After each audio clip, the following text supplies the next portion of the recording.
Nobel Peace Prize laureate of 2016. Ideas of peace and brotherhood have been in perilously short supply this year, which is why perhaps the winner of the 2016 Nobel Peace Prize deserves particular credit for rescuing a situation written off as impossible. The longest-running conflict in the world, a corrupted human rights campaign by impoverished farmers in Colombia that turned to drugs and kidnapping, and on the government side, allegations of atrocities in the name of counter-terrorism. Receiving the prize, the Colombian president gave a speech which, at its heart, said that if they'd managed it, then anyone could. He reiterated that during an exclusive interview with Al Jazeera English after the ceremony. People in Colombia thought a peace deal with the FARC was impossible. If you visited Colombia 8-10 years ago, he said, this is something that is impossible.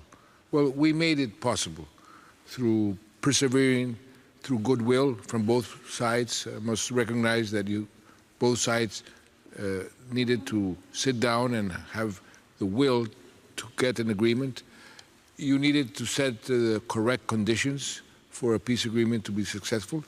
And I don't see why this could also be applied to other conflicts. Of course, each conflict has its own particular conditions and difficulties. But when there is will and you persevere, you reach the impossible. Crucial to the Santos plan, imagination and ambition, getting Hugo Chavez of Venezuela involved from the beginning as an intermediary and enabling talks between the FARC leadership and the military generals who tried to wipe them out. The steps to bring peace invoke memories of conflict resolution from Northern Ireland to South Africa, accepting the need to turn former fighters into politicians, acknowledging some of the core parts of their argument as to why they took up arms in the first place, and establishing mechanisms for reconciliation. The point of diplomacy, obviously, is to try to find an elegant solution to an intractable problem which on some level pleases both sides, and that's why the Santos peace plan for Colombia is so widely admired, by taking bits out of other peace processes and applying them to end a 50-year conflict is seen in the diplomatic community as being so sophisticated and so beautiful. It's almost like a work of art. The Norwegian currently heading the United Nations Humanitarian Task Force for Syria was full of admiration.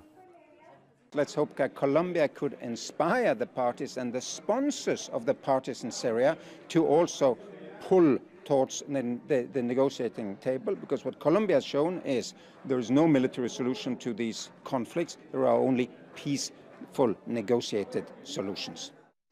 As night came, the Norwegians paid tribute to the architect of the new Colombian peace. Ahead, he hopes, economic benefits for the rural poor, an end to cocaine wars and the persecution of poor farmers, forgiveness between once bitter enemies. In a year of terrible bloodshed, this was a message that hope is still alive. Lawrence Lee, Al Jazeera, Oslo.